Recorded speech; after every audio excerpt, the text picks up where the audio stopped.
अस्सलाम वालेकुम class. Today lecture number 13, chapter number 2, BS Zoology and BS Chemistry 4th semester, subject animal form and function. जैसा कि हमने बेटा चैप्टर नंबर 2 स्टार्ट किया हुआ था, temperature and body fluid regulation. Previous lecture में हमने टेम्परेचर रेगुलेशन एंड होम्योस्टेसिस पे बात की थी। आज का जो हमारा लेक्चर है इसमें हमने नेक्स्ट 2 टॉपिक डिस्कस करने हैं, that is first one heat gain and second one heat loss. जैसा कि हमने प्रीवियस लेक्चर में होम्योस्टेसिस पे बात की है, तो होम्योस्टेसिस का मतलब है इंटरनल कंडीशंस को मेंटेन करना है, temperature, salts, solutes, solvents, minerals, vitamins and so on. अब हमने जब होम्योस्टेसिस की कंडीशन को मेंटेन करना है तो उसके लिए हीट, फर्स्ट ऑफ ऑल तो हमने टेम्परेचर रेगुलेशन की बात की थी। तो जब हमने टेम्परेचर को मेंटेन करना है, अगर आपका इंटरनल बॉडी टेम्परेचर लो है, डिक्रीजिंग है, लो पॉइंट पे है, देन आपने उसको मेंटेन कैसे करना है? By the heat gain. और अगर आपका बॉडी टेम्परेचर बहुत ही ज़्यादा हाई है, पॉजिटिव है, 37 डिग्री सेल्सियस से अबव है, तो आपने टेम्परेचर को मेंटेन करने के लिए क्या करना है? हीट का लॉस करना है, टेम्परेचर को रिड्यूस करना है बाय हीट लॉस। तो आज की जो हमारी 2 टर्म्स हैं वो है heat gain and heat loss. सबसे पहले heat gain. What is the introduction of heat gain? Actually heat gain क्या होती है? Absorb, gathering of heat. Heat को आपने क्या करना है? अब्जॉर्ब करना है, उसको स्टोर करना है अपनी बॉडी में।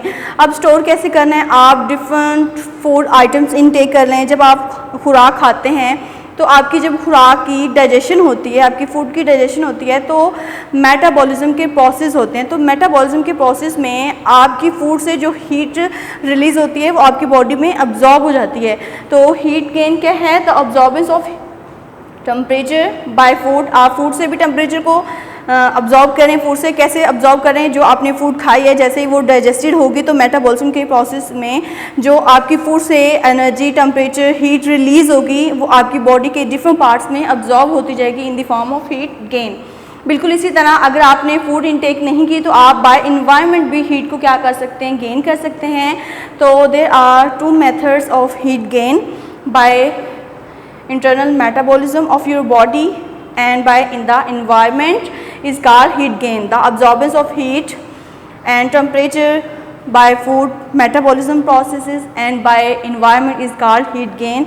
इसकी एग्जांपल हम बेस्ट जो है वो hibernation processes in winter season. अब विंटर सीजन में आपने देखा होगा कि जब डिफरेंट एनिमल्स का टेम्परेचर बहुत ज़्यादा सर्दियों में लो हो जाता है, रिड्यूस हो जाता है, तो डिफरेंट एनिमल्स क्या करते हैं? उस टेम्परेचर को इनटेक करते हैं, अब्जॉर्ब करते हैं, वो हाइबरनेशन की कंडीशन में चले जाते हैं। वहाँ पे वो अपनी फूड के मेटाबॉलिज्म प्रोसेस को स्टॉप करते हुए जो एनर्जी, हीट रिलीज़ होती है अपने डिफरेंट बॉडी ऑर्गन्स में, उसको क्या कर लेते हैं? स्टोर कर लेते हैं, हीट गेन कर लेते हैं। तो हाइबरनेशन का प्रोसेस जो है वो विंटर सीजन में वो हीट गेन की कंडीशन में आएगा, हीट गेन की एग्जाम्पल में आएगा। उसके बाद हमने जो नेक्स्ट टॉपिक डिस्कस करना है वो है हीट लॉस। हीट लॉस क्या है? Why it is necessary to loss heat. अब हीट को लॉस करना क्यों ज़रूरी है?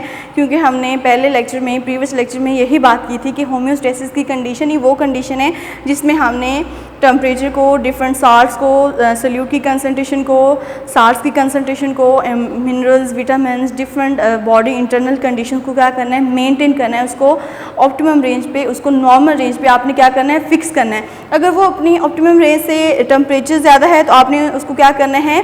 लॉस कर देना है, रिड्यूस कर देना है। क्यों कर देना है? ताकि आप उसका ऑप्टिमम टेम्परेचर मेंटेन कर सकें बाय हीट लॉस। तो हीट लॉस क्या है? रिलीज और removal of heat from the body toward environment is called heat loss. अब हीट लॉस जो है वो आप कैसे करते हैं? हीट लॉस के कौन से प्रोसीजर्स हैं?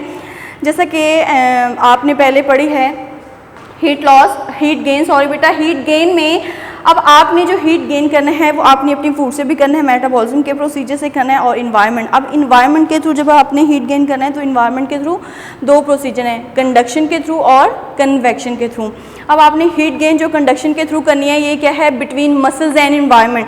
अब आपने इन्वायरमेंट के थ्रू जो है वो हीट लेनी है, कंडक्ट करना है लाइट को, सनलाइट को आपने क्या करना है? हीट को ऑब्जर्व करना है by the environment between muscles and environment. उसके बाद का प्रोसीजर है movement of air or liquids over surface of body. Body के ऊपर जब आपने लिक्विड या फिर एयर के पार्टिकल्स को पास आउट करवाना है तो कन्वेक्शन के प्रोसीजर से भी आप क्या कर रहे हैं, हीट को गेन कर रहे हैं। After that we have to discuss heat loss. Heat loss क्या है कि removal of heat, release of heat from your body toward the environment is called heat loss. अब हीट लॉस के भी काफ़ी ज़्यादा प्रोसीजर हैं, लेकिन यहाँ पे हमने दो मेजर एंड मेन प्रोसीजर को डिस्कस किया है, इवेपोरेशन एंड रेडिएशन। अब इवेपोरेशन का क्या मतलब होता है, वाटर मालिक्यूल्स का बुखारात बनकर उड़ जाना। Loss of heat from surface in the form of gas, gas की फॉर्म में, एयर्स की फॉर्म में, लिक्विड्स का, डिफरेंट मॉइस्चर्स का आपकी बॉडी से, आपके मसल से इवेपोरेट हो जाना in the form of gas is called evaporation. अब इवेपोरेशन के प्रोसीजर से क्या होती है, कूलिंग फील होती है, इट्स मीन हीट लॉस हो रही है।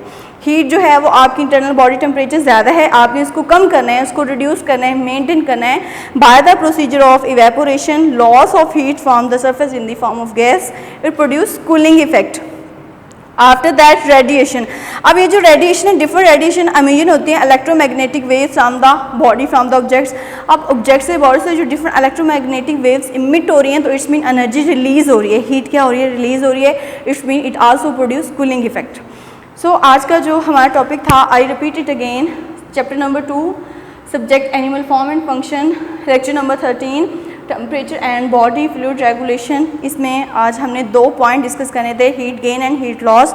Why it is necessary to heat gain, heat को गेन करना, हीट को ऑब्जॉर्ब करना क्यों ज़रूरी है, क्योंकि इंटरनल बॉडी कंडीशंस को मेंटेन करने के लिए, होम्योस्टेसिस के लिए, अगर आपकी बॉडी का, किसी भी एनिमल बॉडी का इंटरनल टेम्परेचर लो है तो हीट को क्या करना है, आपकी बॉडी ने गेन करना है for homeostasis, for the proper function of animal body. अब हीट गेन कैसे करना है, डिफरेंट फूड से आप फूड इनटेक कर रहे हैं, डाइजेशन के प्रोसीजर में जो मेटाबॉलिज्म का प्रोसीजर हो रहा है आपने उसके थ्रू हीट को गेन करना है। आफ्टर दैट आप इन्वायरमेंट से भी हीट को गेन कर सकते हैं। इन्वायरमेंट से हीट को गेन करने के कौन से प्रोसीजर हैं, वो 2 प्रोसीजर हैं हमने डिस्कस किए हैं, कंडक्शन एंड कन्वेक्शन। कंडक्शन क्या होती है कि मसल्स और इन्वायरमेंट के दरमियान शेयरिंग होती है हीट की, एयर पार्टिकल्स की, एंड कन्वेक्शन में मूवमेंट होती है, air or liquid over the surface of the body. Convection के थ्रू भी आप क्या करते हैं, हीट को अब्जॉर्ब करते हैं। आफ्टर दैट हमने जो लास्ट टॉपिक डिस्कस किया है वो है heat loss. Heat loss, why it is necessary to loss of heat to maintain internal body temperature for the homeostasis, for the proper function of your body. Loss of heat, removal of heat from your body in the form of different water vapors is called heat loss. There are 2 methods of heat loss. First of all evaporation and second one radiation. अब evaporation में different air particles, heat के particles जो हैं वो evaporate होते हैं in the form of gas. It produce cooling effect. It means heat loss is occur. After that second procedure is radiation. तो radiation के थ्रू भी क्या होती है, डिफरेंट इलेक्ट्रोमैग्नेटिक वेव जब एक ह्यूमन बॉडी से, एक एनिमल बॉडी से, एक एनिमल लाइफ से अमिट होती हैं तो it's mean loss of heat हो रहा है। तो लॉस ऑफ हीट क्यों हो रहा है, for the proper and maintaining of environment and temperature to maintain for the proper function of your body. So ये था आज का हमारा topic. I hope so you understand very clearly. See you again in the next lecture. अल्लाह हाफिज़।